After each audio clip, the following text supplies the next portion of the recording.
Hello friends, welcome to the channel. दोस्तों, आप देख रहे हैं कि हम आज एक DCS पैनल पे खड़े हुए हैं। दोस्तों, एक वीडियो मैंने रिसेंटली बनाया था DCS पैनल में, उसमें आपको बेसिक कॉन्फ़िगरेशन बताया था और उस बेसिक कॉन्फ़िगरेशन बताते हुए आपको बताया था कि उसमें पावर सप्लाई जो है वो उसके बगल में थी। आपने देखा था वो योकोगावा का DCS पैनल था। अब दोस्तों, मैंने आपसे वहाँ बताते हुए साफ साफ ये कहा था कि वो जो DCS पैनल होगा कि उसमें अगर पावर सप्लाई डिस्ट्रीब्यूशन उसके बगल में बना है तो इसका मतलब नहीं है कि वही स्टैंडर्ड होता है। दोस्तों, अब आप इस पैनल को देखेंगे, इस पैनल पे आपको कहीं पे भी ये ऊपर कंट्रोलर है, उसके बाद एक नोड ये है, एक दूसरी नोड ये है। यहाँ पे कहीं भी आपको 230 वोल्ट पावर सप्लाई का डिस्ट्रीब्यूशन नहीं दिख रहा होगा। हाँ, हालांकि नीचे हमने पावर सप्लाई का डिस्ट्रीब्यूशन बनाया हुआ है, ये आपको दिख रहा होगा। ऊपर जो है सेकेंड रो में 24 वोल्ट सप्लाई का डिस्ट्रीब्यूशन बनाया हुआ है। तो दोस्तों, चलो अब इसके बारे में एक बार ढंग से समझ लेते हैं और इसका एक बेसिक ओवरव्यू देते हैं कि इस तरीके का जो सिस्टम होता है ये कैसे काम करता है। दोस्तों, सबसे पहले आप दिख रहे होंगे टॉप रो पे आपको दो कंट्रोलर दिख रहे होंगे। ज़्यादातर जितने भी DCS या PLC पैनल होते हैं, स्पेशली इसमें एक खास बात ये है, आपको ये ध्यान रखनी है, अगर आप PLC पैनल पे हैं तो वहाँ आपको दो कंट्रोलर नहीं मिलेंगे। DCS पैनल क्योंकि क्रिटिकल होते हैं, बहुत बड़ा कंट्रोल सिस्टम चलाते हैं, बहुत बड़ा प्रोसेस चलाते हैं, तो उस प्रोसेस की क्रिटिकलिटी को देखते हुए हम क्या करते हैं, दो कंट्रोलर रखते हैं। जैसा कि आपको दिख रहा होगा, कंट्रोलर नंबर 1, कंट्रोलर नंबर 2। तो कंट्रोलर दो रखने का कारण सिंपल सा यही होता है कि अगर एक भी कंट्रोलर मेरा ख़राब होता है या कुछ प्रॉब्लम आती है तो सेकंड कंट्रोलर जो है पूरे कंट्रोल सिस्टम को लाइन पे ले लेगा और हमारे सिस्टम को स्टॉप होने से बचा सकता है विदाउट एनी इंटरप्शन।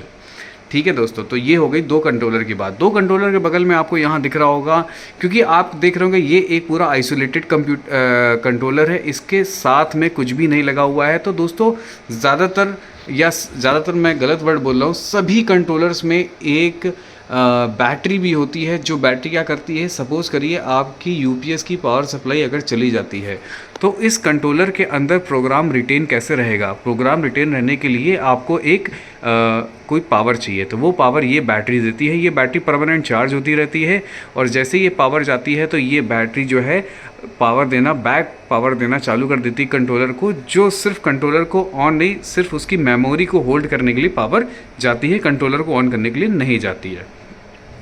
इसके बाद आप देखेंगे इस कंट्रोलर से कंट्रोलर में दो तरीके की केबल्स जो है वो आपस में जुड़ी हुई है। एक ये नीचे माले की जैसी केबल आपको दिख रही है दोस्तों, इसे बोलते हैं RCU केबल। यानी ये दोस्तों किस लिए काम आती है, ये रिडंडेंसी क्रिएट करने के लिए, प्रोग्राम ट्रांसफ़र करने के लिए काम आती है। और उसके बाद एक पीछे आप देख रहे होंगे, इसे बोलते हैं CEX केबल।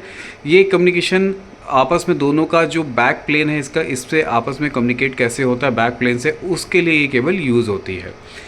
ठीक है दोस्तों, तो ये कॉन्फ़िगरेशन ABB DCS का है। अब यहाँ पे मैं आपको खास बात ये बताना चाहूँगा, ये जो केबल वाला सिस्टम है या वो बैक केबल वाला सिस्टम है, ये सिर्फ लिमिटेड है ABB DCS में।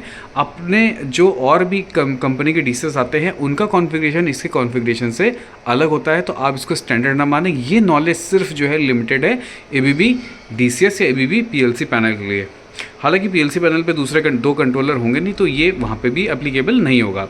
इसके बाद दोस्तों आ जाते हैं नोड पे।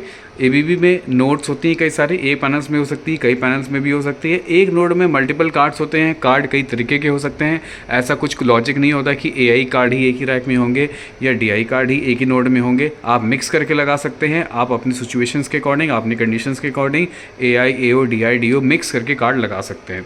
अब एक खास बात ये रहती है बेसिक DCS कम्युनिकेशन में कि जो कंट्रोलर होता है, कंट्रोलर जो है वो डायरेक्टली इन कार्ड से बात नहीं कर सकता है, तो क्योंकि ये कार्ड कई सारे हैं। अब दोस्तों, अगर बात करनी होती तो हो सकता है या तो एक प्लेन होता, एक चेचिस होती, एक बैक प्लेन होता, उस पर सारे कार्ड माउंट होते तो बैक प्लेन से आपस में कम्युनिकेट कर लेते, राइट। वो भी पॉसिबल नहीं होता है। अब यहाँ पे कार्ड तो अलग अलग है, सबसे इंडिविजुअल केबल तो आ नहीं सकती और ऐसा कोई सिस्टम बनाया नहीं गया है। तो दोस्तों, क्या इंट्रोड्यूस किया गया, एक कम्युनिकेशन कार्ड इंट्रोड्यूस किया गया। इस कम्युनिकेशन कार्ड का केबल जो है वो यहाँ पे लगा हुआ है और यही केबल यहाँ पे नीचे आ रहा है। अब दोस्तों, ये भी दो लगे हुए हैं, तो इसका भी मतलब है कि ये रिडंडेंसी क्रिएट करने के लिए लगा हुआ है। दो कंट्रोलर्स की रिडंडेंसी को अगर आपको क्रिएट करना है तो आप कैसे कर सकते हैं, कंट्रोलर की रिडंडेंसी क्रिएट कर दी। अब कम्युनिकेशन की कैसे करनी है कि इन दोनों में से कोई एक की कम्युनिकेशन कार्ड अगर आपका ख़राब हो जाए तो भी आपके जो IO चैनल्स हैं, IO कार्ड्स हैं, वो कम्युनिकेट कंट्रोलर से होते रहेंगे, राइट। और ऐसा कुछ नहीं है कि ये वाला कार्ड जो है लेफ्ट हैंड साइड वाला वो लेफ्ट हैंड वाले कंट्रोलर से जुड़ा हुआ है, जो राइट वाला है वो राइट हैंड वाले कंट्रोलर से जुड़ा हुआ है। नहीं, कोई भी कंट्रोलर ख़राब हो या कोई भी कम्युनिकेशन कार्ड ख़राब हो, regardless of the left and right, ये कोई भी सिचुएशन में कुछ भी काम कर सकता है। इसके बाद आप देखेंगे यहाँ पे दूसरी नोड है जैसे मैंने आपको पहले बताया था कि जितने भी नोड्स होंगे वो सारे नोड्स आपस में बाया कम्युनिकेशन कार्ड के थ्रू आपस में कम्युनिकेट करेंगे। तो ये कम्युनिकेशन कार्ड के थ्रू आपस में कम्युनिकेट कर रहे हैं कंट्रोलर से। फिर दोस्तों कंट्रोलर पे आप अगर ध्यान से देखेंगे तो वहाँ पे हमने एक ईथरनेट की केबल यहाँ पे लगी हुई है। ये ईथरनेट की केबल क्यों लगी हुई है दोस्तों, आपको सब क्लियरली पता है कि ये तो हो गई बात कि आईओ कार्ड से कंट्रोलर कैसे बात करेगा। इसके बाद ये कंट्रोलर जो है वो आपका पीसी लगा हुआ है, वो पीसी पे भी तो डेटा दिखाएगा और वहाँ से जो ऑपरेटर कमांड दे रहा है वो कमांड यहाँ के कार्ड्स में भी आएगी, कार्ड से फील्ड पे भी जाएगी, राइट। तो ये जो ईथरनेट का केबल आपको दिखता है कंट्रोलर पे, वो बेसिकली होता क्या है, वो आपके स्काडा या ऑपरेटिंग पीसी या इंजीनियरिंग पीसी या आपके सर्वर के नेटवर्क से कनेक्टेड होता है। और वो सारे जितने भी पीसीज हो गए, ऑपरेटिंग पीसी, इंजीनियरिंग पीसी, वो सारे के सारे सेम नेटवर्क पे अवेलेबल रहते हैं। तो as per the situation controller सभी से कम्युनिकेट करता है और जो भी पीसी जो काम करता है वो कंट्रोलर से बात करता रहता है। इसके बाद दोस्तों नीचे आ गया 24 वोल्ट पावर डिस्ट्रीब्यूशन।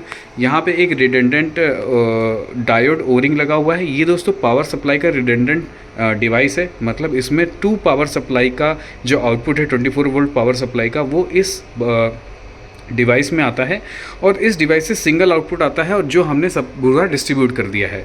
अब आपको 2 पावर सप्लाई दिख रही होंगी, 2 पावर सप्लाई में से अगर एक पावर सप्लाई हमारी चली जाती है तो भी ये सिस्टम मेरा बंद नहीं होगा। तो हमने या फिर इस सिस्टम में आप समझ सकते हो कि रिडंडेंसी कई लेवल पे, एक कंट्रोलर लेवल पे रिडंडेंसी है, एक कम्युनिकेशन लेवल पे रिडंडेंसी है, एक पावर के लेवल पे भी रिडंडेंसी है।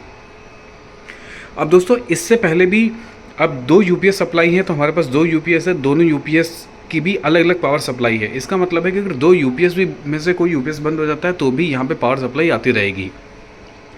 इसका मतलब है कि हमने 24 वोल्ट डीसी की रिडंडेंसी तो क्रिएट ही करी है, साथ ही साथ इनपुट पावर सप्लाई की रिडंडेंसी भी क्रिएट करी है कि either of the UPS will get off, second UPS will continue to give the power, और एक यूपीएस से पावर आती रहेगी तो सब कुछ पूरा होता रहेगा। तो ये था एक बेसिक ओवरव्यू किसी भी डीसीएस पैनल और पीएलसी पैनल का। इसका अगर आप डिटेल वीडियो चाहते हैं तो मुझे प्लीज़ कमेंट करके बताएं, मैं इसका डिटेल वीडियो भी आपको बना के दूंगा। Right, thank you.